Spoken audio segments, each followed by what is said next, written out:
You ever get that feeling where the air in the shop just smells like opportunity? Or maybe that's just the smell of ozone and burnt coffee. It's a big day, Alex.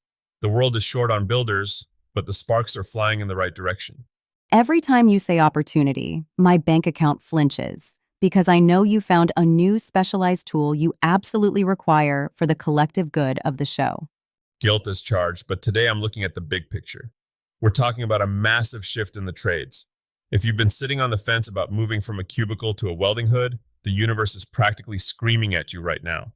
It really is. I saw the news about Wyotech out in Laramie. They're doubling their welding program. You don't double a facility that size unless the demand is a literal tidal wave. It's the real deal. I remember back when people looked at a career in fabrication like it was a consolation prize for not getting into law school. But look at the Fabricators Fab 40 list that just dropped. These companies aren't just surviving, they're hauling in 2024 revenues that would make a tech CEO blush. Basic Metals is breaking ground on 42,000 square feet of new floor space. That's a lot of aluminum and stainless moving through the world.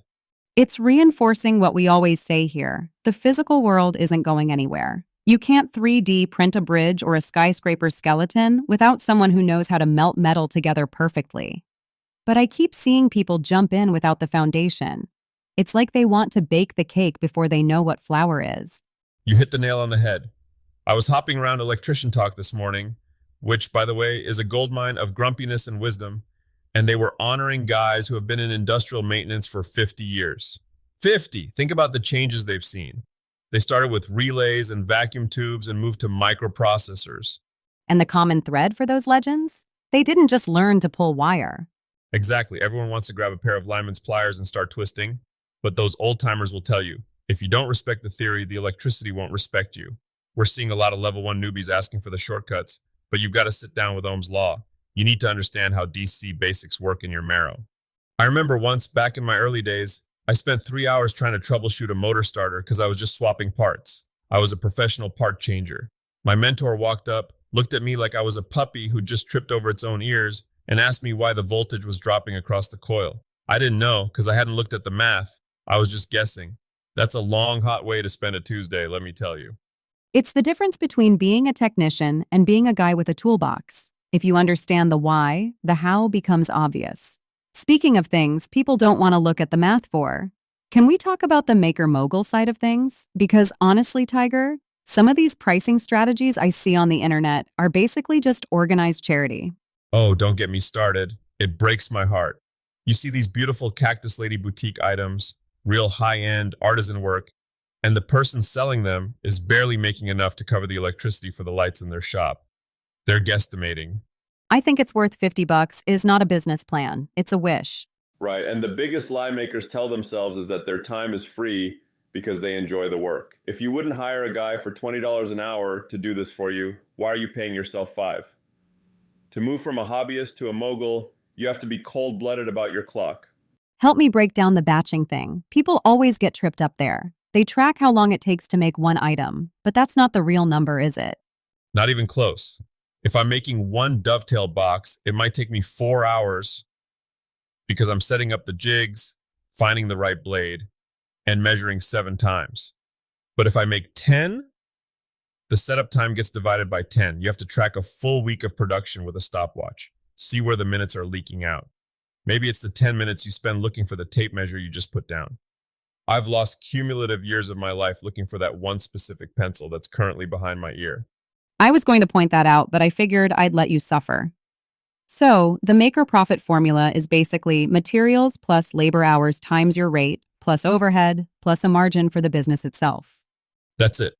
If the math says the item should cost $200 and your gut says nobody will pay more than $100, you don't lower the price. You find a more efficient way to build it, or you find a different customer. Don't negotiate with your own dinner plate. Okay, shifting gears. Let's talk about a project that actually requires some of that muscle and math we've been discussing. Concrete. Specifically, those outdoor kitchens everyone is obsessed with right now. Concrete is one of those materials that is incredibly forgiving until the exact moment it becomes a permanent disaster. It's cheap, it's durable, and when you get it right, it looks like $1,000,000. But it's heavy, Alex. It's heavy and it's fast. You mentioned the start-to-finish build team's approach to countertops. Most people think you just pour it in a hole and wait. What's the secret to getting that glass smooth? I can't believe this is concrete finish. It's all in the vibration. When you pour that mix into your formwork, it's full of tiny pockets of air, voids that will make your countertop look like a piece of Swiss cheese once you flip it. Here's what you do. You don't need a $300 industrial vibrator. Take a palm sander, no sandpaper on it, just the pad, and run it along the outside of the forms. Wait, the vibration from the sander is enough? It's magic. You'll see the air bubbles rise to the surface like a carbonated drink. It settles the aggregate and gives you that crisp, clean edge. And please, for the love of your lower back, listen to me. Don't start by trying to pour a 12-foot L-shaped kitchen. Let me guess. You tried to pour a monolithic outdoor bar in one go? I thought I was a hero. I had 3 buddies, 2 wheelbarrows, and a can-do attitude that was entirely unearned. We ended up with a slab that looked like the surface of the moon, and we had to rent a jackhammer the next weekend just so we could start over. Start small, build a bar top insert, a little rectangle, get your mix right, get your formwork perfectly level, and I mean laser level, not looks okay to my eye, and then work your way up to the big stuff. There's a certain satisfaction in concrete, though. It's so permanent. It's like you're leaving a fossil of your hard work for the next 50 years. It is. It's honest work.